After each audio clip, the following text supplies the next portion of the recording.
Mamadou Nanjaref, ¿cómo estás? Wang se llama. ¿Eso qué significa? Si estás en paz, yo estoy en paz. Yo también estoy en paz. De hecho, estoy muy feliz de estar aquí. Gracias por invitarme, por traer a Carne Cruda hasta Senegal. Cuéntanos, ¿dónde estamos? ¿Cómo se llama tu pueblo?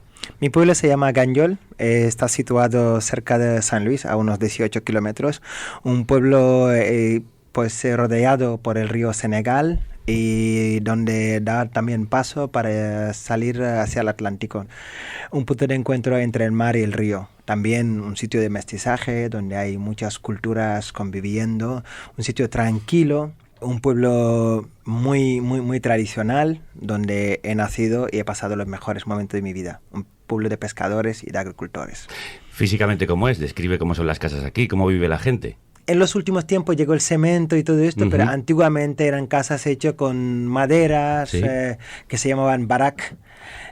Pues esos tipos de casas humildes es lo que había, pero últimamente está llegando el cemento y se nos está notando muchísimo la aparición del cemento en diferentes sitios, o sea, casas que no riman mucho con el clima, pero para la gente es como dar un paso de avance, ¿no?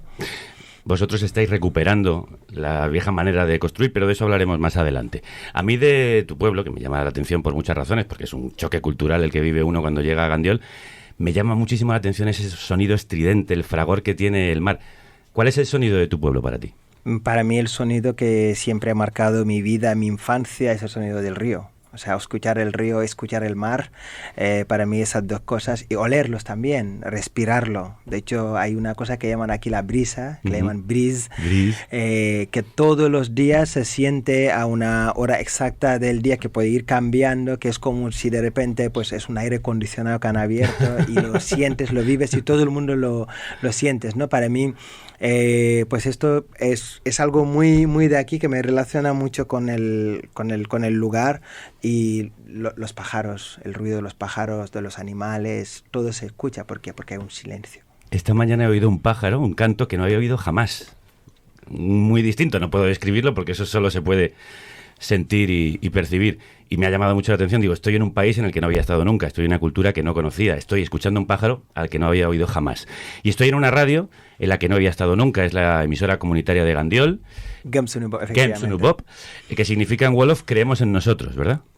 Y aquí empezó todo. Este fue el origen del proyecto Jajatay y del centro cultural y de encuentro en el que estamos. Efectivamente, es así. Gemsunubop significa creer en nosotros mismos. Para nosotros es una filosofía muy importante hacia la construcción y la conciencia que queremos construir, es decir, ser válido por nosotros mismos, aprender a mirar lo que nos rodea y darle valor, pero también abrirnos para poder convertir Gandiol también en un espacio de encuentro. Y en los últimos años es donde estamos trabajando para el mestizaje cultural, trabajando para poder sacarle partido todo lo que tenemos en este pueblo y hacernos fuerte con la riqueza que tenemos. Se puede escuchar aquí en la zona en el 88.3 de la FM y escucharse y verse en YouTube desde cualquier parte del mundo.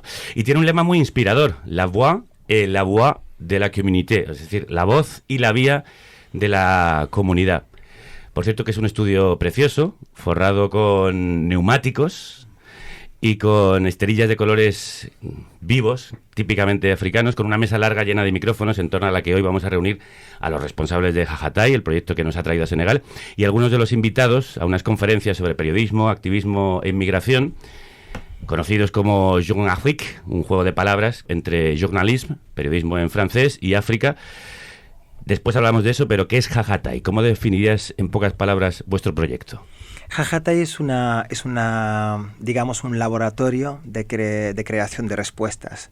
Estamos en un sitio afectado por diferentes problemáticas que toca sobre todo la juventud, que también en el inicio de mi carrera, digamos, también me tocó, y digamos que la vuelta a casa, crear Jajatay era para poder ir creando respuestas hacia esas diferentes realidades que hoy en día vive la juventud.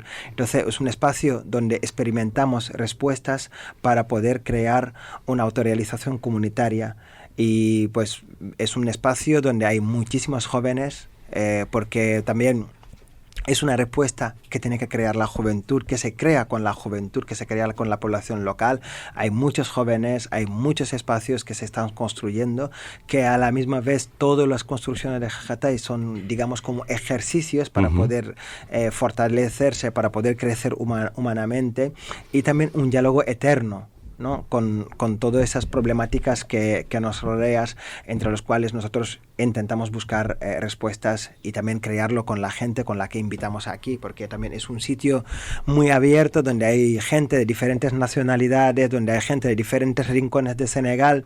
No podemos crear una respuesta con solamente la gente de Gandiol. Si queremos que sea una respuesta que se puede copiar en otros sitios, tiene que ser una respuesta universal. Jajatay en Wolof significa son risas, ¿no? Pero ayer me confesabas que tiene un sentido muy juguetón, que es lo que nosotros solemos decir, estar de coña, ¿no? Efectivamente, Jajatay es estar de coña, es una provocación. Quien me conoce sabe perfectamente que a mí me gusta, provocar. Sí. Decir que normalmente la gente piensa que los jóvenes no hacen nada. En todos los lugares del mundo, Sí, y lo compartimos. Y yo he tenido la suerte de estar en muchos sitios en el mundo y ver millones de jóvenes movilizándose, creando respuestas y tal. Entonces, estar de coña también era esa provocación de poder decirle, mira, estamos de coña, pero mira las respuestas que estamos construyendo, ¿no? Entonces, claro, de repente cuando la gente les habla de Jajatay piensa que es una tontería, ¿no? Sí. Que va de risa y tal, pero cuando vienen y ven todo lo que se está realizando y quién le está realizando, que son los jóvenes y tal, pues no tarda uno a decirte, ¿por qué no cambiáis el nombre y ponen un nombre en serio? La gente se fija más en esto que realmente todo lo que se está movilizando y todo lo que se está creando como respuesta, ¿no? Pero se está haciendo desde la alegría y por eso creo que es bueno mantener el nombre de Jajatay, y luego cuando la gente viene ve que es una cosa muy seria lo que se hace aquí en Gandiol, y al mismo tiempo se pretende burlar lo establecido y reírse de quienes dicen que no se pueden cambiar las cosas. Y esto es un ejemplo de que sí se pueden. Estaréis pensando, pero este tío, este Mamadou, que vive en Gandiol, Senegal, ¿por qué habla español de esta manera, tan fluida? Bueno, porque volvió de España, donde llegó después de recorrer 1.700 kilómetros en un cayuco sin casi agua, alimentos ni gasolina. Pero no es el único detrás de esta historia. Este es el sueño de muchos.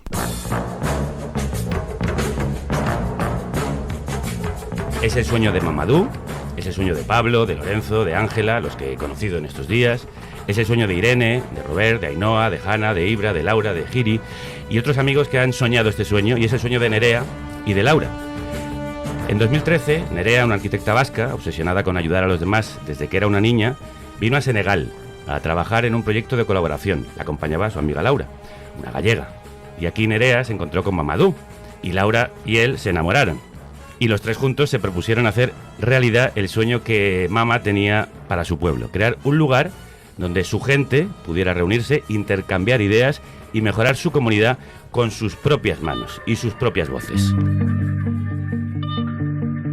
Pero el 12 de septiembre de 2015, el sueño se convirtió por un momento en pesadilla.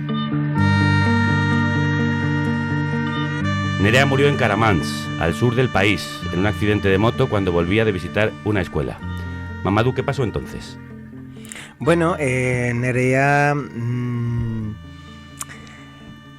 fue muy difícil para nosotros, ¿no? O sea, que la pérdida de Nerea, porque cuando les conocí junto a Laura, pues nos sorprendió que como ella se había, como se dice, se había hecho el proyecto suyo, lo había compartido con mogollón de gente y tal. Y nosotros no sabíamos, porque yo la única interlocución que tenía era ella. Hablábamos del proyecto, empezó a hacer dibujos, a hacer bocetos y tal, a plantearme cosas y tal. Y claro, pues estando aquí, nosotros estábamos preparando el tabaski, ¿no? El tabaski, estábamos preparando la fiesta del Cordero. Sí. Y el día que tenía que venir o el día anterior y tal, pues tuvo ese accidente y para nosotros fue un palo enorme. O sea, esperarla y saber que no va a venir. Desgraciadamente él se fue en ese accidente, porque no va a decir que se ha muerto, ¿no? Pero se fue en ese accidente y nos dejó toda una red de gente, de amigos, gente que no conocíamos, Y claro, cuando me fui a su funeral hicimos un pacto, que el pacto era cómo vamos a poder movilizarnos para poder hacer que el centro cultural se construyese. El proyecto que ella había dibujado, además. El proyecto que ella había dibujado, ¿cómo se dice? ¿Recogisteis? Recogimos los dibujos, ¿Sí? Y pues junto a otras amigas suyas empezamos el proyecto de diseño, pues junto a su familia, a mogollón de amigos que nosotros no conocíamos, la gente nos llamaba desde todos los rincones del mundo. Que pusieron dinero de su bolsillo para que esto saliera dinero, adelante. ideas, colaboraciones. Laura te puede contar mogollón de cosas que hemos ido recogiendo, ¿no? Gente que nos han llamado para decirnos que se quieren sumar y tal. Y al final, pues el paso grande que dimos es hacer ese centro cultural sin ninguna, o sea, con solamente dineros de personas que se han ido sumando a ese proyecto. Y el centro se levanta con los planos de Nerea, con el dinero de toda esta gente, con la energía de toda esta gente, de todos estos amigos, y lo bautizáis Aminata, que es como bautizaron a Nerea aquí en Gandiol. Y a Laura, su amiga gallega, la bautizaron Cumba. Cumba, crudos días. Crudos días, Javier.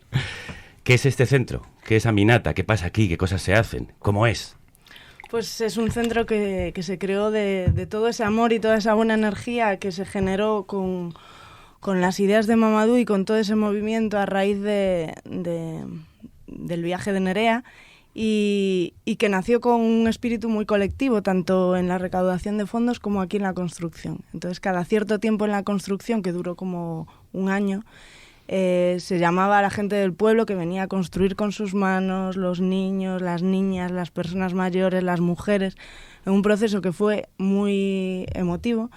Y cuando terminamos de construirlo con esos fondos recaudados de persona a persona, decidimos pues que teníamos que darle una continuidad y que teníamos que generar una profesionalización de los jóvenes que se habían implicado para que ellos mismos pudiesen llevar el centro adelante. Entonces se creó un equipo de gente que aún está aquí y que sigue llevando el centro pues con sus propias capacidades. La mayoría no tenía formación ni había trabajado previamente, pero con muchísima ilusión pues se recorrían las asociaciones de jóvenes, de mujeres, preguntaba qué querían hacer en el centro, cómo lo veían y al final se creó un espacio de encuentro muy bonito en el que se hace pues de todo. Hay una biblioteca que tiene libros, al principio le llamamos biblioteca revolucionaria porque queríamos solo obras africanas y Sí, que he visto yo que están ahí los 5 de Nick Blyton. Sí, claro, y luego fuimos viendo que bueno, que también teníamos que abrirnos a recibir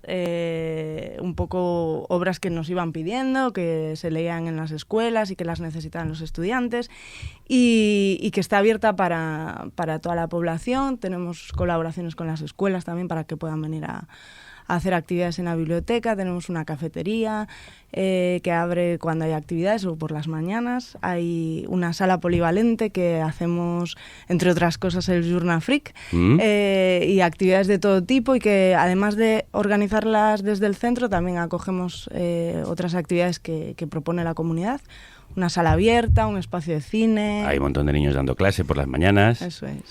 Y aparte es un lugar alucinante porque como este estudio está hecho, por lo menos en parte, con material de reciclaje, con botellas, por ejemplo. Eso es, sí. Bueno, un poco la idea que hemos visto en Jajatay es que la construcción con esa filosofía, ¿no?, de usando materiales locales o reciclados. Para que me entendáis, cogen una botella de plástico, la llenan de arena y eso se hace un ladrillo. Eso es.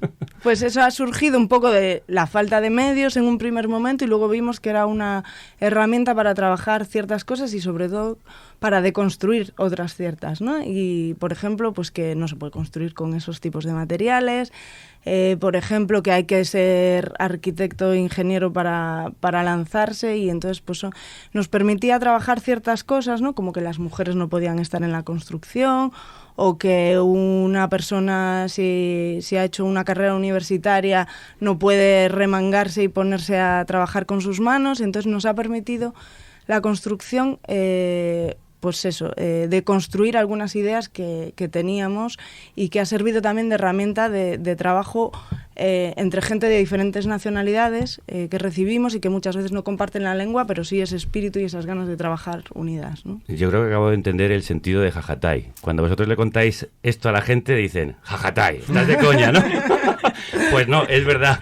Realmente está sucediendo y el sueño ha seguido creciendo y creciendo, con la ayuda, por ejemplo, de las instituciones vascas, el lugar de origen de Nerea, con las ideas de toda esta gente, de Mamadou, de Laura y compañía, que han ido materializándose en un complejo aún en proceso, en el que hay o habrá huerto, corral, centro de mujeres, clínica, taller de moda y confección, todo ello levantado por ellas, como decía Laura, por mujeres de Gandiol que no eran obreras, pero han aprendido a hacerlo, y lo han hecho con material de la zona y material de reciclaje. ¿Por qué es importante hacerlo así, Mamadou? ¿Por qué con mujeres amateur y con materiales locales y de desecho? A ver, cuando hablamos de, por ejemplo, nosotros el concepto en el que trabajamos se llama desarrollo comunitario, y cuando se habla de desarrollo muchas veces para mí es una palabra envenenada en que tiene que mirar y copiar un proceso, un resultado. Entonces para nosotros era importante que lo que trabajamos se trabaje desde aquí. Entonces, pues de hecho en la parte de investigación, en la parte de búsqueda y tal, nos damos cuenta de que no era una palabra en la que nos sentimos a gusto, y en esa investigación nos encontramos con la autorrealización.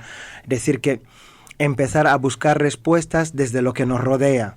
Desde lo que nos rodea. Aquí, por ejemplo, el barro está a 17 kilómetros. La concha que utilizamos en el suelo pues está en la orilla del mar. Las mujeres que transforman los productos que vienen del mar nos la venden. La paja de arroz, porque estamos en la zona norte, hay cientos de hectáreas de cultivos de cereales, de arroz. Entonces, pues juntando todas esas cosas, y luego la cantidad de jóvenes que hay aquí, hay muchos jóvenes, o sea, hay una población muy viva. Y dentro de esa juventud hay una realidad, que es que los hombres tienen muchísimo más la posibilidad de moverse, tienen muchísimo más libertad de moverse que las mujeres. Los hombres pueden migrar hacia Mauritania o hacia el sur de Senegal, hacia cualquier sitio de Senegal buscando oportunidad. Las mujeres no tienen esa oportunidad. Entonces, ese mismo proceso de autorrealización nos invitaban a buscar respuestas cada vez más innovadores, y entre los cuales dijimos, si queremos realmente que haya un proceso que puede estar, sostenible, habría que hacer que en ese proceso estén más las mujeres, porque son los que más presentes están aquí. Y eso también es un proyecto político que es bastante importante, porque al fin y al cabo invertir en esa parte de la población que no trabajaban en esas áreas, o invertir en esa parte de los jóvenes, porque nos negamos a ir buscando expertos que nos vienen de Dakar o cualquier otra parte de Senegal, sino entendemos invertir en un proceso de formación, en un proceso de capacitación desde aquí. Eso es una cosa que cuesta muchísimo y hace que el trabajo sea muy difícil, pero en términos de resultado es súper importante, porque es un proceso que tú puedes presentar diciendo se ha pensado desde aquí, se ha construido desde aquí, y la gente que le está llevando está aquí. Y toda esa gente que viene, porque también tenemos un mogollón de gente que viene de España, de Italia, pues gente que viene de cualquier parte del mundo, de Sudamérica, o también gente que viene de la región, ¿no? Sí. De Mali, de Camerún. Intentar construir este espacio con ellos y que sea una respuesta que puede ayudar a hacer avances, ¿no?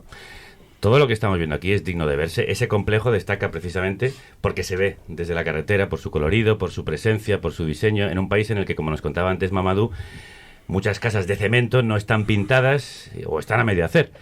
Laura, ¿qué significan lugares como estos en un sitio como Gandiol?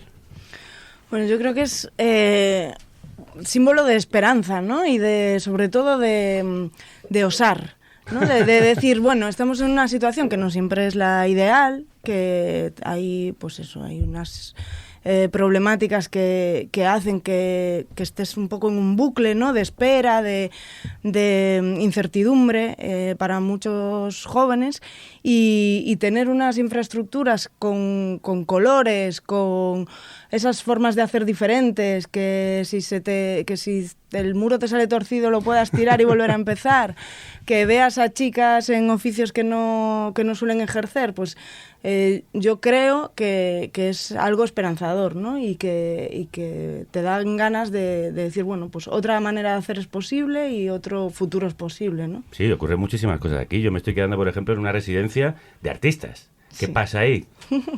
¿Qué montáis? Pues bueno, eso es otro proyecto, ¿no? Cuando terminamos el centro cultural y ya estaba rodando, llevado por la gente de aquí, por los jóvenes que se habían implicado desde el principio, pues empezamos a ver que había gente que se interesaba en venir y que muchos eran artistas, ¿no? Y que eso nos daba la posibilidad de bueno, pues ir creando cosas con gente inspirándose en el entorno. La idea de la residencia nació un poco así, de tener un lugar donde acoger a gente que quisiese crear y que tuviese un vínculo con el territorio. Un vínculo que puede ser muy amplio, ¿no? Puede ser porque alguna problemática del entorno le interesa, porque quiere formar a jóvenes de aquí, quiere acompañar a artistas que están presentes en la región. Entonces, lo que pedimos es que tenga una coherencia, ¿no?, con lo que estamos haciendo, claro, y que eso pueda ser fuente de inspiración para nuestros proyectos y que tienen pues las herramientas del centro cultural o lo que tenemos para su disposición. De hecho, ¿no? Creo que hay abierta una convocatoria para artistas españoles. Eso es. Dentro de poco sacaremos una convocatoria para artistas españoles, ya sabéis, así que hay chicos, que estar atentos. Bueno, Mamadou no es arquitecto, como era Nerea, pero sí tiene una arquitectura muy bien montada en la cabeza y es el artífice, junto a otras cabezas que aquí piensan, de esos diseños arquitectónicos, de un proyecto en construcción, ese complejo del que os hablaba, en el que los tejados parecen enormes alas, como si los edificios fueran a echar a volar. ¿Por qué, Mamadou? Bueno, la verdad que el hecho de no ser arquitecto te permite bastante jugar. Sí, como poner las ventanas torcidas, que también lo hace. Bastante jugar y efectivamente para mí nuestra generación, lo que le hablaba Laura, ¿no?, de ser osado, ¿no? Nuestra generación tiene que ser una generación muy osada y también que intentar deconstruir. Para mí, poéticamente hablando, esas alas en este nuevo proyecto de Tabagnite para mí era para poder marcar en el punto en el que estamos, porque habíamos hecho el centro cultural, la residencia, habíamos hecho la unidad de transformación de basuras plásticas. Entonces para mí allí era como el espacio donde ya vamos a empezar a volar, ¿no?, el espacio, y quería manifestarlo en todos los techos, ¿no?, decir que estamos en un momento que ya creo que nada nos va a parar. Sí, efectivamente, creo que nada nos va a parar, y atrevernos también a poner este proyecto en la carretera para que se vea desde la entrada o la salida de Ganyol, y que esa juventud tomase esa conciencia de que ya nada no va a poder parar. Y bueno, eso es lo que queríamos marcar en todos los techos de Tabagnite. Darle alas a la juventud de Gandiol. Y todo esto nace de tu viaje de ida y vuelta a España, en el que tú te das cuenta de que Europa no es el dorado y decides volver para buscar un futuro para tu gente aquí en África, un futuro que está en la educación. Esas alas que necesitamos desde que nacemos. Pero esa historia y la historia de tu viaje no la vamos a contar ahora. Déjame que descansemos un poco de tanta intensidad de emociones y tantas ideas y le pongamos música senegalesa a este programa. Hoy nos acompaña Index, que es uno de los 3 raperos de Ñuul Cook, un trío de Piquín en la zona de San Luis. Laura, preséntanoslo. Uy.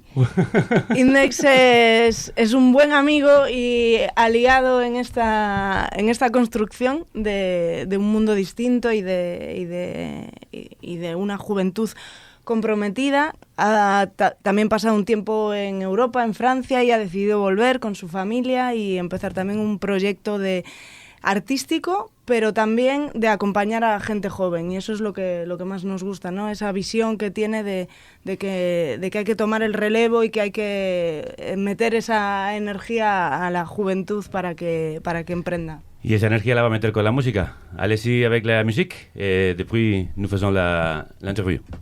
Khalifa mudam da sori sakhar gisito yegewma ni ñeema di yóbbaale xel mi fa mu dem daa sori saxaar gi si toxu yéegew ma ni ñeema di yóbbaale maa ngi romb fanweeri at sama wërsëg di daagu soxlay taxaw sañu maa toog may juuga di daanu ñëpp naan lu ko dal kii moo dellu ginnaaw ni daat yow amatuma baat wallaay ñu may jàll baat waa wallaay alal suy wax bu neexul daanu ko wannal baat wallaay ba si muuma bu yor ay million koñ bi moo fi yam waa wallaay marak yi bàyyi leen ma waay ak seen yaay ji bàyyi leen ma waay daan ma yaakaar sunuy añ dootun ma xaar bàyyi leen ma waay léegi daanu may bàyyi leen ma waay ngoo bi di ma ngar bàyyi leen ma waay wutal naa ñu ma tuur bàyyi leen ma waay be jënu ginaar bàyyi leen ma lan waay may tooñee fu ma jaar bàyyi leen ma waay ma bañ ka di xeer bàyyi leen ma waay ñu ma koy gën a wax bàyyi leen ma waay ma beru bàyyi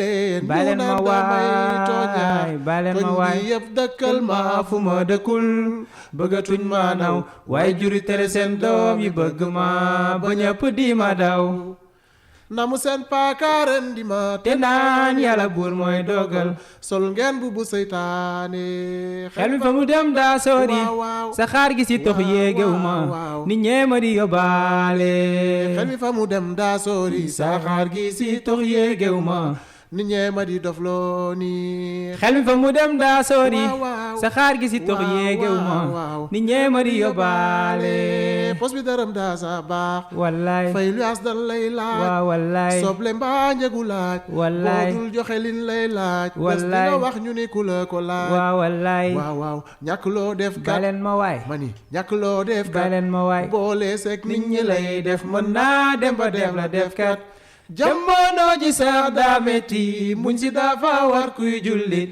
laa ilaaha illallaah xel mi fa mu dem daa sori saxaar gi si tox yéegew ma ni ñeema di yóbbaale xel mi fa mu dem daa sori saxaar gi si tox yéegew ma ni ñeema di dofloo ni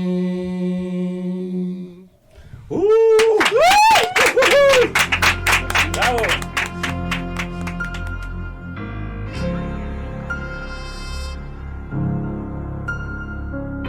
maa ngi dem te maa ngi ñëw bis dina ñëw ma dem ni mes samay noon di naan ma jooy wallaay. ¿De qué hablaba la canción? Cuéntamelo así rápidamente. Bueno, la verdad que es muy poético. Difícil de traducir. Difícil de traducir, la verdad que es muy poético. Habla del panorama que compartimos, las dificultades que hace que una persona que no tiene o que no tiene estudios, nadie le escucha, Ajá. nadie le hace atención. O sea, habla de esas dificultades que ahora mismo nuestra generación, nuestro país en ese momento está atravesando y que puede llevar a muchos jóvenes a buscar caminos difíciles, a pues intentar salir de Senegal y buscar otros entornos donde estar. Habla un poco de las razones, ¿no?, que empujan. Index, bienvenido. Bienvenue a toi. Merci. Moi. Efectivamente, Yo ya esta estoy es en su mi casa. casa. Quien está haciendo las traducciones es Ángela. Bienvenida también, o gracias por acogernos en vuestra Gracias casa. a vosotros por venir. Bueno, Ñul Cook, el trío al que pertenece Index, significa más negro que negro. ¿Qué significa para él el negro dentro del nombre del grupo? Pour moi, le mot noir, ça veut dire être africain. Negro significa sobre todo ser africano y no tiene nada que ver con el color de piel, sino es la referencia a la etiqueta que ha sido definida o que ha sido creada por otras personas y que está cargada de negatividad, ¿no? Et c'est plus simple de reprendre une injure. Es una manera de definirse asumiendo una especie de insulto. En lugar de pedir a la gente que deje de insultarnos, pues hemos decidido tomar ese insulto para definirnos nosotros mismos y decir que estamos orgullosos de ser africanos. ¿De qué hablan las letras de Index? ¿Qué cuenta? ¿Qué es lo que le mueve? Je sais pas, c'est ce que je vis, c'est ce que vivent les gens. Habla de lo que yo vivo y de lo que vive la gente, ¿no? Son las dos cosas, al fin y al cabo, me mueven. Lo que vive la gente, soy sensible a ello, ¿no? Es decir, cuando veo las condiciones difíciles en las que vive la gente que me rodea y en general las condiciones difíciles por las que pasa parte de la humanidad, ¿no? No me hace falta estar en la cárcel para ser sensible a eso y tener una empatía y hablar de ese tipo de problemáticas. Entonces, básicamente es la sensibilidad la que me mueve, hablar de lo que ocurre o de las problemáticas que ocurren a mi alrededor. ¿Y qué le llevó a hacer rap? ¿Qué es lo que hizo que empezase a escribir rimas y rapearlas? Alors, je pense que c'est juste l'envie de m'exprimer. Creo que fue sobre todo las ganas de expresarme. Yo vengo de una familia que tiene una tradición en los cantos sufí, en los cantos religiosos, y ahí es donde yo empecé. Pero me di cuenta que me dedicaba a cantar canciones, a textos escritos por otras personas. Primero en árabe, aunque también con el tiempo esos textos se han ido cantando en Wolof. Pero es verdad que son textos, al fin y al cabo, que estaban escritos por otras personas y que también fueron personas que quisieron expresarse o hablar en un contexto muy preciso, que no es el actual ni el mío. Entonces pensé que era importante no pararse únicamente ahí, sino que hay que hablar también, o que había que hablar a la generación presente y al contexto actual. En Senegal, como en toda África Occidental, hay una larga tradición de poesía oral. Los griots, o como creo que se le conoce en lengua wolof, los gewel. ¿Se siente heredero de esa tradición? Je ne sais pas si je me sens comme héritier d'une tradition. En tout cas, pour moi, c'est très prétentieux. No sé si podría llamarme un heredero de esa tradición. Creo que decirme o llamarme a mí mismo heredero sería un poco pretencioso, ¿no? Hay un dicho que dice que habla de la sal y el océano. No se puede sacar la sal del océano ni el océano de la sal. Y yo creo que eso es lo que me ocurre a mí. Es que vengo al fin y al cabo, de un contexto que es senegalés, de una familia concreta, de una sociedad concreta. Y tengo 37 años y, bueno, soy lo que soy hoy en día y lo que era cuando era pequeño, ¿no? Pero creo que mi música realmente refleja eso, la realidad que me rodea, las condiciones por las que pasa la gente y que yo veo a mi alrededor. No sabría decir si soy heredero, no querría decirlo. Creo que es la gente la que tiene que posicionarse en ese sentido, y a mí lo que me gusta es escribir y compartir. Y a nosotros nos gusta que escriba y que lo comparta con nosotros. Index, quel est ton vrai nom? Alors, je m'appelle Al-Hassan Salam Sek. C'est très long. Très long. Tu peux dire Alou. Le cours Tu peux dire Alou, tu peux dire Al-Hassan. Ouais. Alou, merci beaucoup. Merci. Jërëjëf yow tamit. Muchísimas gracias por poner música y rimas a este programa. Tey jii mbëggeel la woote sama xalima topp sama yaram di daw si rythme cardiaque. Mbëggeel dina feebar dina faaj di nga bëgg nit di ko nëbb saay sikk ba farjak. Mbëggeel garab la si sa jëmm laa xool kàddu cofeel la ay sa xal si say nopp. Mbëggeel dafa am la ku boppam ba dafay wax bi nga nee ma jàkk laa xam ni yow it bëgg nga ma moom lay gis saa yoo may xool. Mbëggeel de njuumte si la bokk dicté la bu kenn mënul def zéro faute kon bul mer ba weer si mbedd mi loo xam ni si. Y ahora sí vamos a contar tu historia, Mamadou, la historia que tú mismo has contado en este libro.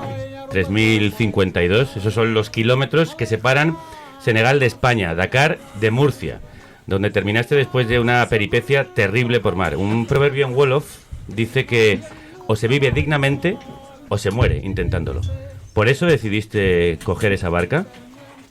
¿Buscando la dignidad? Sí, yo creo que digamos que para mí desde muy pronto el mundo, desde muy pronto, con la conexión que tenía, sabía que no se resumía solamente en Ganjol, que existía mucho mundo fuera de Ganjol, y desde muy pronto, muy curioso, quería conocer parte de este mundo. Entonces le intenté 2 veces pedir un visado, no me dieron este visado, y al final en 2006 me metí en un cayuco y recorrí esos kilómetros que están diciendo para llegar a España. Y para mí era una intención para ir a Francia, terminar mis estudios. En principio, eso es lo que yo quería. ¿Qué querías estudiar?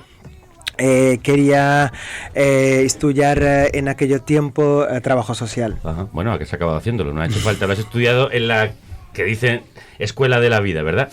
Bueno, saliste de esta zona de donde salían muchísimas barcas en la época aquella, precisamente de 2006, que se llamó la crisis de los cayucos. Embarcasteis 84 en uno de esos cayucos que pueden verse en estas playas, una barca de 12 metros nada más, creo. ¿Cómo fue ese viaje de 1.700 kilómetros, que se dice pronto, sin apenas agua, comida ni gasolina? Como gran parte de mi vida, unas eternas preguntas. Porque al fin y al cabo, la lengua en la que yo he estudiado, que es una lengua francesa, es la que me dio pie a querer hablar francés con nativos. Entonces yo quería viajar a Francia para terminar mis estudios y no entendía la razón por lo cual, después de tanto tiempo estudiando en francés, no me dan un visado en este país para ir a estudiar.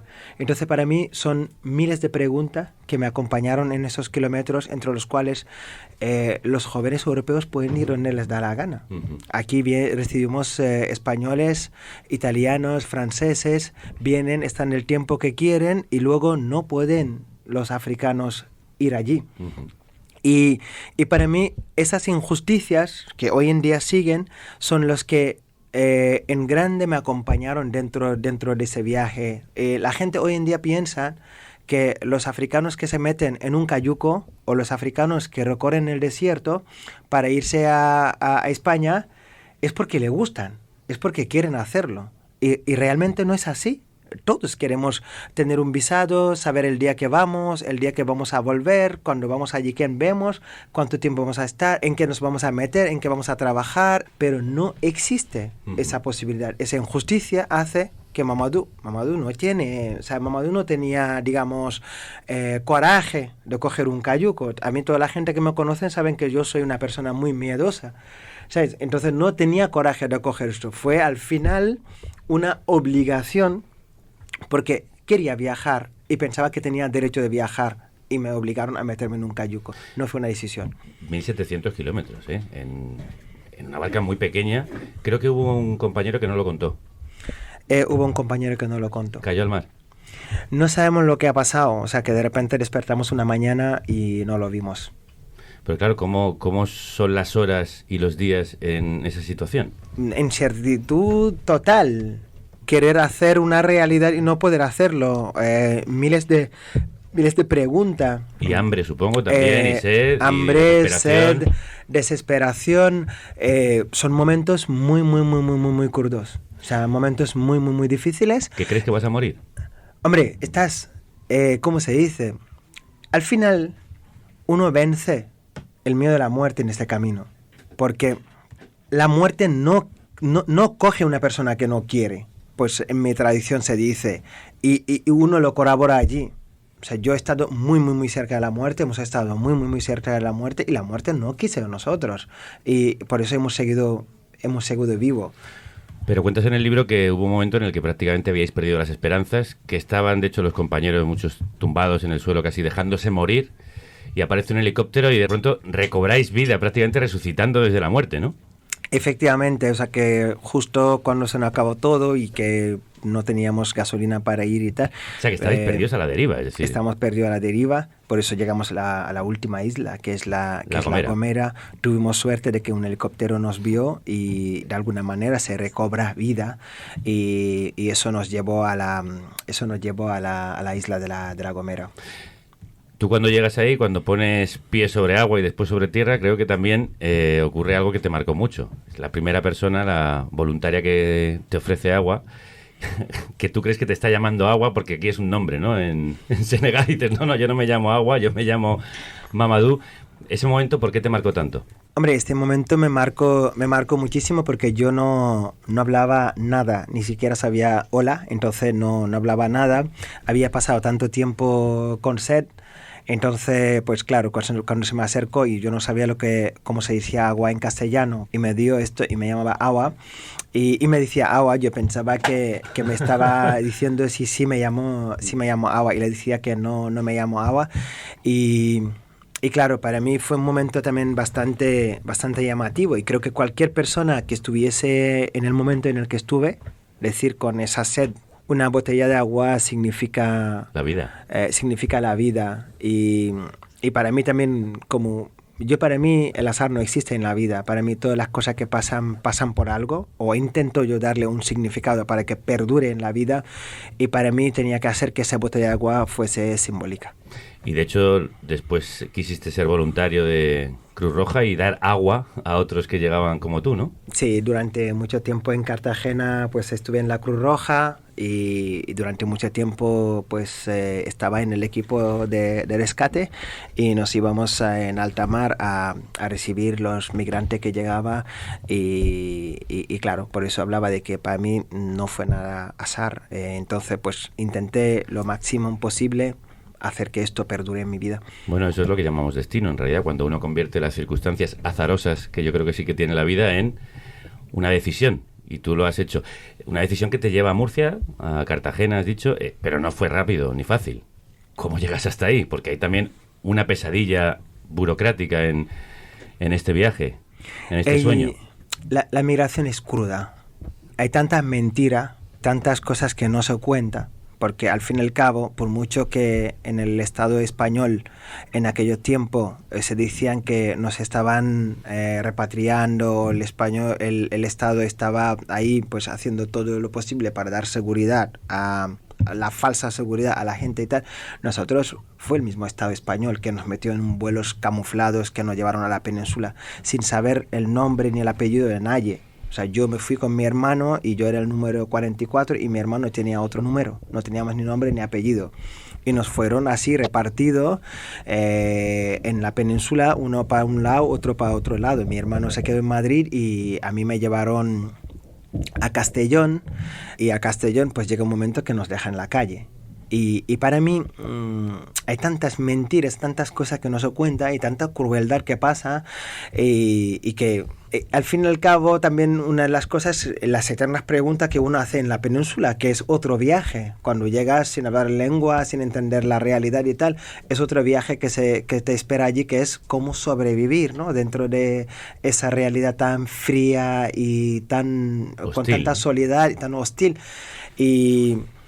Y bueno, para nada fue pues hacer el camino de sobrevivir en Castellón, después de Castellón pues plantear un viaje a Murcia, llegar a Murcia, pues intentar construirse allí hasta llegar, uno también se tiene que ir construyendo claro, su propia seguridad, hasta considerarse un ciudadano de Murcia, porque yo puedo decir que he llegado hasta sentirme de allí, y eso es una construcción muy importante que hay que hacer para poder sobrevivir. Eso quiere decir que también hubo quien te acogió, quien convirtió aquel lugar en tu casa. Efectivamente, en todo también este proceso conoces gente que son gente del mundo, que son ciudadanos del mundo, y yo la verdad que también la vida me ha regalado esto, me ha regalado conocer gente muy abierta, muy abierta. Puedo citar por ejemplo Elías, que me acogió, Elías López, que para mí es un hermano, que el día que me conocí me dio la llave de su casa. Toma ya. El día que nos conocimos en un concierto de Yusundur, me dio la llave de su casa y después, 3 años después, me fui a su casa a vivir. Para mí también esas personas son súper importantes en todos los lugares del mundo, porque al final generan esperanza para el gran proyecto de convivencia humana que necesitamos y que pues tenemos que construirla en todos los lugares del mundo. Y eso es lo que tú estás intentando hacer aquí, construir esperanza, esa esperanza que has encontrado también lejos de tu casa. ¿Por qué volviste? Yo creo que volví por el compromiso. Volví porque también para mí, dentro de lo que hablaba antes, dentro de la migración había muchas mentiras, muchas falsedades, como nos cuentan Europa, y la realidad que vimos en Europa muchas veces son muy diferentes.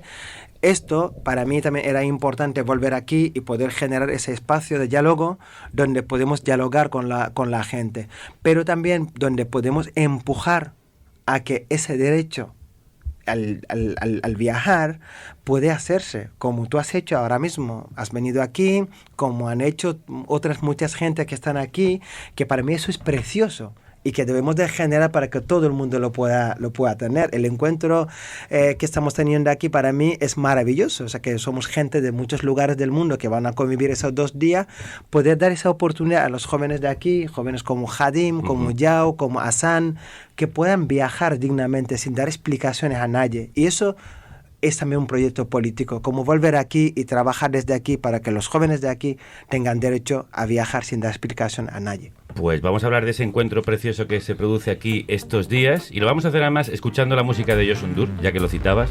Qué mejor para dar paso a estas jornadas africanas, este Jour d'Afrique al que me han traído.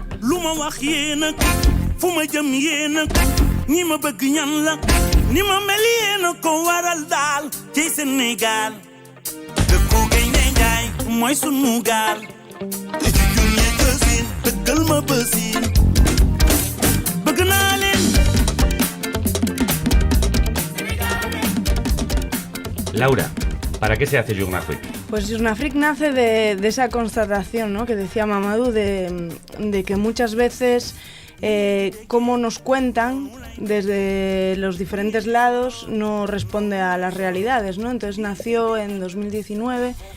Desde aquí, desde Gandeol, invitamos a una serie de periodistas africanos, no solo de Senegal, sino también de otros países de la subregión, sobre todo, y españoles, para justamente eso, para ver cuáles son los relatos que nos atraviesan, ¿no?, y por los que al final te acabas representando a ti misma.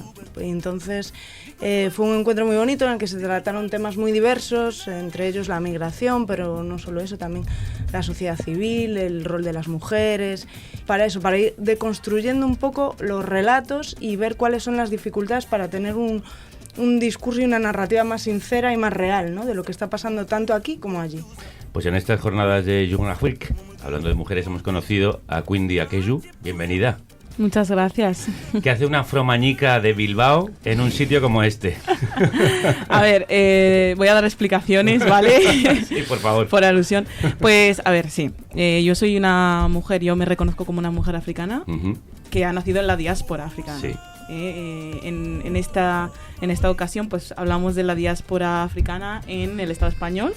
Nací en Zaragoza y vivo en Bilbao, ¿vale? Entonces, creo que es importante reconocerme como africana y yoruba, ¿no?, de la nación yoruba, que, bueno, ahora se sitúa en muchos países, pero yo vengo de la región que está en Nigeria, porque ese es el primer paso para construir una relación con el continente africano y, por lo tanto, con nuestras raíces, ¿no? O sea, todas las personas africanas que viven en la diáspora tienen unas raíces, unas culturas que les ligan al continente africano, pero sin embargo, por muchas razones, una de ellas y la más importante, por la educación, por cómo se muestra en los medios de comunicación el continente africano y las personas africanas, pues podemos caer en desligarnos del continente africano o de no querer tener nada que ver con el continente africano, ¿no? Incluso rechazarlo. Y eso también implica necesariamente que te tengas que autorrechazar a ti y a tu identidad, que es una de las cosas más difíciles de hacer, ¿no? Y sin embargo está tan normalizado que a veces no te das cuenta hasta que intencionalmente entonces das la vuelta y comienzas a construir una relación con tus raíces, ¿no? Y todo eso empieza desde la identidad, desde reconocerte con mucho orgullo como una persona africana, y eso es lo que yo hago y siempre voy a hacer y siempre he hecho, porque además es que he crecido en un contexto en el que yo, por ejemplo, le estaba comentando a Mamadou ahora que es la primera vez que estoy en el continente, ¿vale? Estoy en Senegal, pero todo lo que veo no es extraño para mí. Claro. O sea, todo esto yo lo he visto en mi casa, en los contextos comunitarios que habito, en la iglesia cuando voy, ¿no? O sea, una forma de hacer cultural que trasciende muchas veces estas barreras físicas y geográficas y que al final traen a los diferentes contextos en los que habitamos las personas africanas y afrodescendientes, todo ese bagaje africano, espiritual y comunitario que pervive ahora y pervivirá para siempre. Bueno, tenéis aquí una voz poderosa, ¿eh? Se ha hecho hablar y madre mía, por eso que nos está contando, eres coordinadora de Afrocolectiva en Europa y miembro de la comunidad negra africana y afrodescendiente en Euskadi. Proyectos para erradicar el racismo y fomentar el empoderamiento de las personas afrodescendientes en España, además de bailarina y enfermera en el Servicio Vasco de Salud, ¿verdad? Vaya currículum, Vaya sí. currículum, no está nada mal. ¿Tú has tenido que sufrir mucho racismo por ser no solo negra, sino además mujer negra? Sí. Lo que conocemos como intersección entre la opresión de ser una persona negra y la opresión que es ser una mujer se llama misogynoir, que no son dos fenómenos que se dan de una manera unilateral, sino que se retroalimentan entre sí. Y con esto quiero decir que, literalmente, el racismo fomenta que haya una misoginia y la misoginia fomenta que haya un racismo. Claro. Por eso no se pueden disociar, ¿no? Uh-huh. Y para mí, el racismo en el Estado español es muy crudo y además está ligado a un sentimiento antiafricano, ya sea por el contexto histórico-geográfico que hay entre España y África, que incluso España todavía tiene y administra políticamente territorios que están en África. Bueno, mencionamos las Canarias, mencionamos Ceuta, mencionamos Melilla, ¿no? Entonces hay un sentimiento antiafricano que fomenta ese racismo y lo perpetúa también en el Estado, ¿no? Entonces eso empapa todas las áreas de la sociedad, por eso hablamos de un racismo estructural.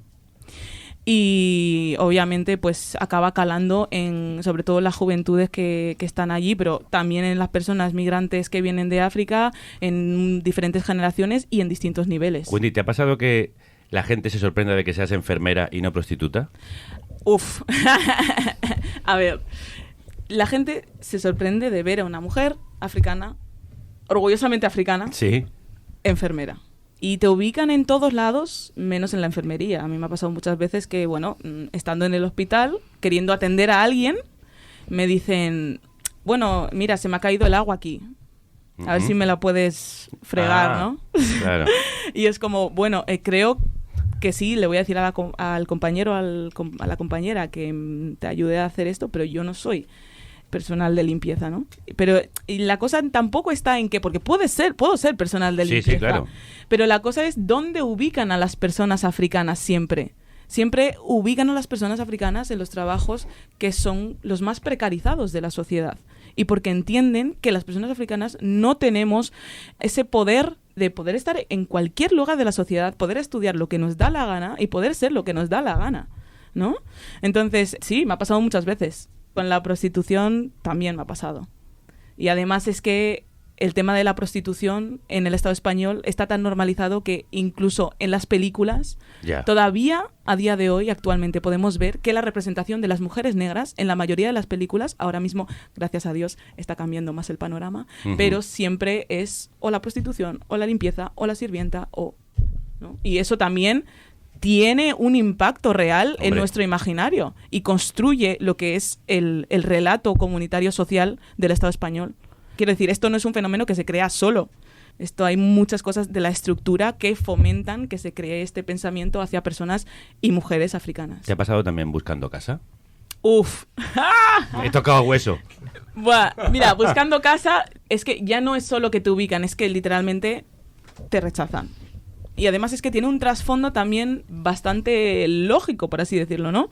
Por eso decimos que, por ejemplo, todas estas expresiones que son racistas y que las dices de manera igual inconsciente, pero que generan un imaginario negativo sobre las personas africanas, como por ejemplo, trabajas como un negro, esto es una comunidad de negros, o sea, desorganización, suciedad, todo esto es lo que luego influye a la hora de, pues, ejercer tus derechos como una ciudadana común. Cuando una persona que alquila una habitación, que alquila un piso, ve que eres africana y en su mente piensa, te asocia con la suciedad, la desorganización, todos estos estereotipos, lógicamente va a ejercer su derecho a la admisión, que se llama, y va a decir, pues bueno, racismo por evitación. Tampoco te digo que no, pero no te digo que sí, ¿no? Y ese tipo de racismo es el más difícil de detectar y de identificar. O sea, es difícil de diagnosticar porque ¿cómo pruebas que ha sido por racismo? Pero tú sabes que ha sido por racismo porque es sistemático y te lo hacen muchas veces, ¿no? Entonces, ¿cómo pruebas?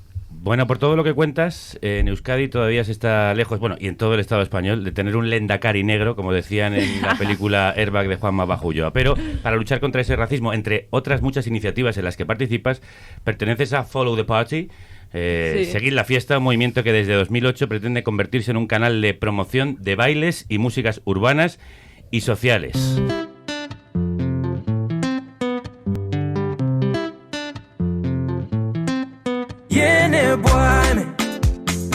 Si no se puede bailar, esta no es tu revolución. Mira, yo creo en la revolución artística como una revolución válida y que no se puede despolitizar. Porque desde Occidente lo que se ha hecho constantemente con las culturas africanas y con los diferentes elementos, sobre todo musicales, de las culturas africanas ha sido despolitizarlas y folclorizarlas totalmente. Ajá. Han cogido y han dicho, bueno, sí, para bailar vale, pero no se puede construir un proyecto político de ese arte. Y para mí la revolución siempre ha ido de la mano. Las revoluciones negras en la diáspora, las revoluciones africanas siempre han ido de la mano de una revolución artística como algo trascendental. Para mí, por ejemplo, los bailes son una manera de expresión que son válidas como reivindicaciones. Y que es que además, en un contexto, por ejemplo, Bilbao, que es donde estamos Follow the Party, el tener un sitio que es un sitio, un espacio físico donde nos podemos encontrar, podemos escuchar nuestras músicas fuera de todos los estereotipos y pues la gente también puede venir a bailar, puede venir a escuchar. Esa es una manera de decir, oye, mira, aquí estamos, no nos vamos a mover y además es que tenemos nuestros espacios y hacemos revolución a través de eso. Bueno, es que la música negra ha sido la mayor revolución que le ha ocurrido a la música del mundo desde el siglo XX. Y el que busca una revolución del pensamiento es Sani Ladan, panafricanista, educador social, conferenciante y defensor de los derechos humanos, un camerunés que desafía todos los tópicos, porque es hijo de maestra y de un empresario imán, y no tenía dificultades, en principio, como tenía Mamadou o como otros muchos que intentan llegar a Europa, pero sí dio ese paso. Sani, crudos días. Crudos días, Javier. Tú vivías en una casa grande y tenías una situación más o menos acomodada. ¿Por qué entonces decides ir a Europa y jugártela? Sí, cada vez que hablo de mi proceso me gusta subrayar esto, aunque puede que no sea relevante, pero lo subrayo también para que de una manera u otra también cambiemos un poco ese imaginario que tiende a pensar que los africanos solo están condenados a estar en África y el único momento en el que se les permite salir es cuando están viviendo en la miseria. Entonces, lo primero que pongo sobre la mesa es que, ojo, yo he hecho este proceso, como hay varios procesos migratorios, no existe un proceso migratorio, yo lo he hecho, pero lo he hecho estando en X situación en la que económicamente, evidentemente, no me faltaba absolutamente de nada.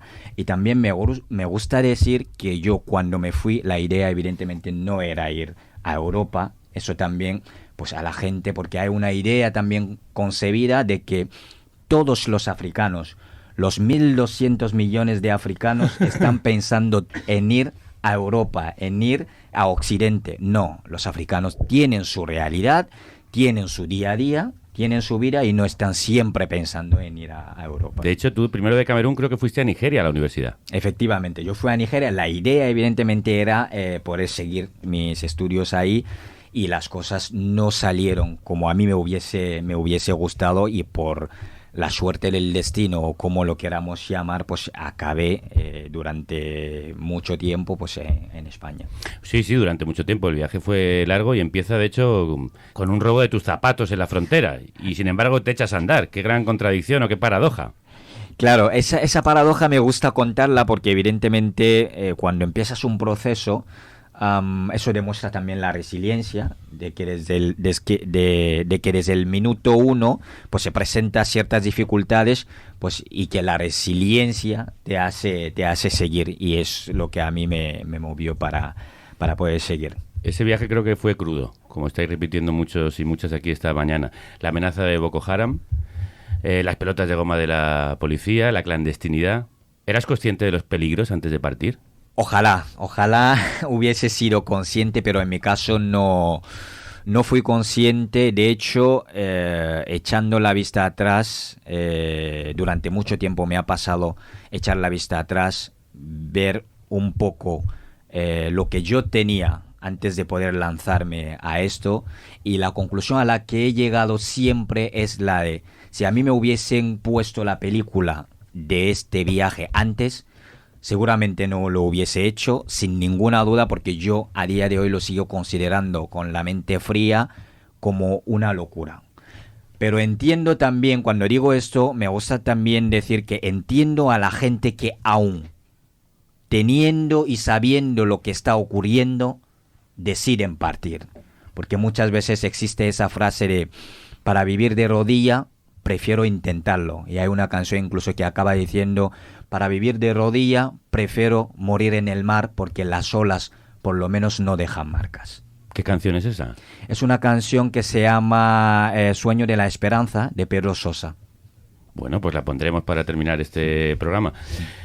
En España acabaste como tantos, con muchísimas dificultades. 60 días en un CIE, trabajo en invernaderos, dormir en un cajero en Córdoba.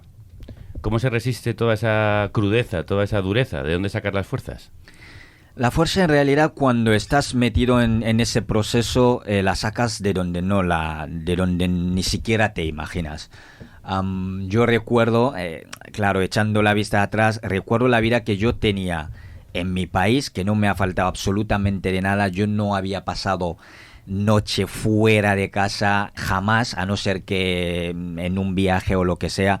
Y cuando te encuentras en esa situación en la que comes en la basura, en Marruecos, por ejemplo, cosas que a día de hoy seguramente, donde nosotros íbamos, por ejemplo, a beber agua, estando en Marruecos, te bebes esa agua. Ahora mismo en esta situación seguramente te pones malo. Entonces es algo que puedo decir incluso que es tanto físico, espiritual, como psicológico también. Todo eso es lo que a ti te acompaña cuando estás en esos procesos.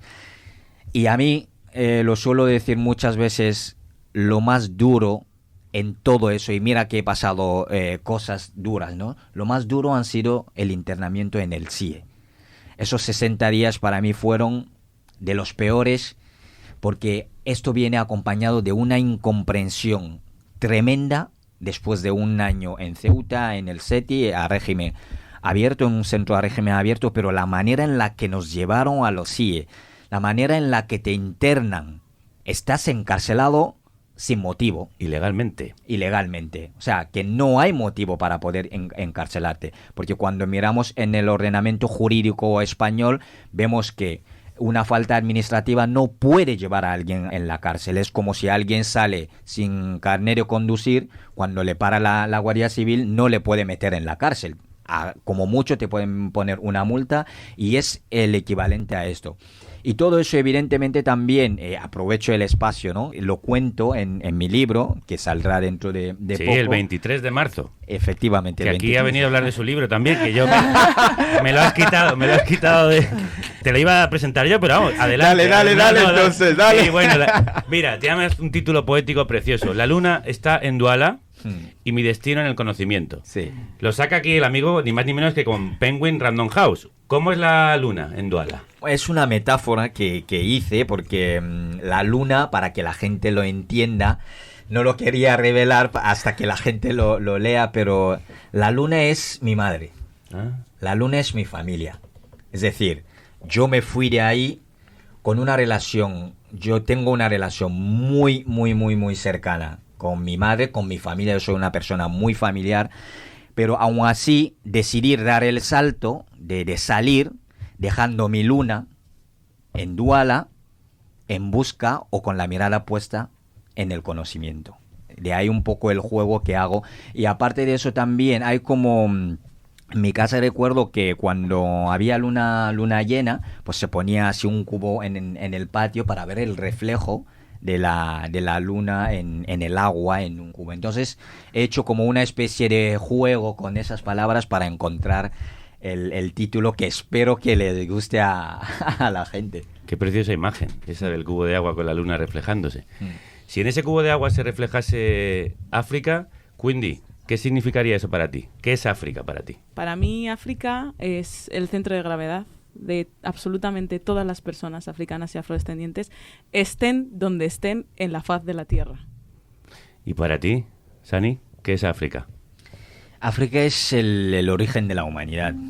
Si la humanidad se siente perdida, la brújula está en África, de donde hay que ir a mirar siempre, porque es lo que ha sido a lo largo de la historia, aunque la historia haya sido injusta con ella, y por eso me gusta decir siempre que la humanidad le debe muchísimo al continente africano. Pues mira, nosotros hemos venido aquí precisamente por eso, buscando esa brújula. Hemos ido hacia el sur, que siempre dicen que hay que ir hacia el norte, hemos venido al sur a buscar un destino, buscar conocimiento y buscar a gente como Sani y Quindy. Muchísimas gracias por haber estado aquí, de verdad. Gracias a vosotras. Muchas gracias. Habrá que abrir las ventanas para asomarse a la playa. Laura, Mamadou, terminamos. ¿Cómo veis el futuro? ¿Qué veis en vuestro horizonte aquí en Gandiol con vuestros 2 hijos? Para mí el futuro, creo que antes le estábamos hablando con Sani, que le estaba escuchando y me estaba emocionando, ¿no? De todas esas cosas que nos conectan, la luna, que para mí es vital en mi vida. Y para mí el futuro es el eterno presente. Es decir, que en lo que estamos construyendo, seguir con ese compromiso y seguir construyendo, seguir creando respuestas y educar a nuestros niños en esto. Educar a nuestros niños en ser personas muy comprometidas, en ser personas muy útiles a la humanidad. Para mí nuestra presente y nuestra obra política es esto. Nosotros queremos dejar aquí personas que se comprometen con la realidad y les educamos, les metemos en todo este proceso y los dos están muy presentes. Y más allá de los dos, porque hemos tenido la suerte de tener una familia muy grande, muy grande, y estamos súper orgullosos de ver cómo nuestro trabajo se refleja en su vida. Está aquí Hadim presente, que forma parte de nuestra familia desde muy pronto. Está Yao alrededor, está todos esos jóvenes que están aquí, que han ido poniendo esos ladrillos, que han ido dando esos palos de pinturas, y de alguna manera también nos han hecho sentir realmente orgulloso de todo este proceso, porque al fin y al cabo esto no deja de ser un sueño, no deja de ser una utopía que queremos que esté totalmente viva, en la que ensayamos con ellos. Lo que ensayamos, queremos que ellos sean el reflejo de ese ensayo. Queremos que cuando ellos buscan referente, que nos encuentren, y que nosotros también cuando buscamos referentes, que les encontremos a ellos. Queremos que el proyecto de vida sea esto. Y Laura ha convertido esto en su proyecto de vida. Sé que el camino a la inversa no es tan dificultoso como el que han vivido algunos, pero ¿cómo es tu casa? ¿Por qué se ha convertido esto en tu casa? ¿Qué sientes aquí? Pregunta, ¿eh? Bueno, yo creo que una de las cosas, ¿no?, por la que me siento privilegiada es precisamente porque yo no he tenido que tomar decisiones, ¿no? Y yo creo que es una de las suertes que tenemos los que hemos nacido con un pasaporte que te permite viajar, ¿no? Que ha sido una construcción del día a día, ¿no? Yo vine por trabajo, luego me encontré a Mamadou, me gustó el proyecto, me metí, pero nunca he tomado la decisión de quedarme. Y eso es un privilegio, porque yo puedo volver siempre a donde está mi familia, a mi lugar de origen. ¿Y por qué lo siento mi casa? Porque, bueno, yo creo que hemos hecho de esto un proyecto político que yo me siento muy representada, ¿no? Esta casa abierta en la que la gente con la que hemos convivido todos estos años ha sido un regalo diario. Pues eso, a Hadim, lo tenemos aquí presente, por eso lo nombramos tanto, pero lo hemos visto crecer. Hadim, grita, que se te oiga. Está ahí Hadim. Lo hemos visto no crecer. Que es un fantasma. Pues los hemos visto crecer y hemos ido adornando nuestro día a día con todas estas personas que nos dan la oportunidad de cuestionarnos, en mi caso, cuestionar también de dónde vengo y esta mirada única que parece que se tiene en Occidente, ¿no? Muchísimas gracias por abrirnos la puerta de esta casa abierta. Y yo quiero cerrar la puerta de este programa con uno de los poemas del libro de Mamadou, al que le voy a pedir que lo lea él mismo. Este poema sobre inmigrantes, que me parece que es el cierre que tiene que tener este programa. Para vivir de rodillas, mejor morir en el agua. Ahogarse en la pena hiere y deja llagas que sangran, mejor ahogarse Las olas no dejan marcas. Todos somos inmigrantes, todos somos caminantes. El día hacia la noche y la noche hacia la madrugada. Las olas del mar hacia la tierra, las gaviotas hacia los litorales, las mariposas hacia las flores, la vista hacia el objetivo, el verano hacia el invierno, los vientos del este hacia el oeste, la pobreza hacia la riqueza y la riqueza hacia la pura pobreza, el hambriento hacia la comida, las lluvias hacia la tierra, los ríos hacia los mares, los estudiantes hacia las universidades, el trabajador hacia su negocio, el inmigrante hacia su sueño, el sueño hacia la esperanza hacia la lucha hacia el éxito. Habrá que abrir las cancelas para correr a la playa. Yereyev, gracias por invitarnos a vuestra casa, por hacer que nos sintamos como la nuestra, por unir esos 3.052 kilómetros aproximadamente que nos separan, aunque las almas están muchísimo más juntas. Gracias por levantar sueños en forma de casa y ponerles techos que son como alas para que vuelen. Gracias por darnos una brújula y una luna en Duala. Gracias por hacer que este programa vuele con vosotros, con este sueño de muchos, de Mamadou, de Laura, de Lorenzo, de Pablo, de Ángela, de Jadim, a los que hemos conocido aquí en estos días, de Adriano, el arquitecto español que vive en San Luis y que también ha colaborado con vosotros, con quien ayer compartimos unas maravillosas cervezas con comida y charla. Y gracias a esta emisora por convertirse en el refugio de un programa emigrante que no tiene más casa que sus oyentes. Y deja llagas que sangran, mejor ahogarse las olas.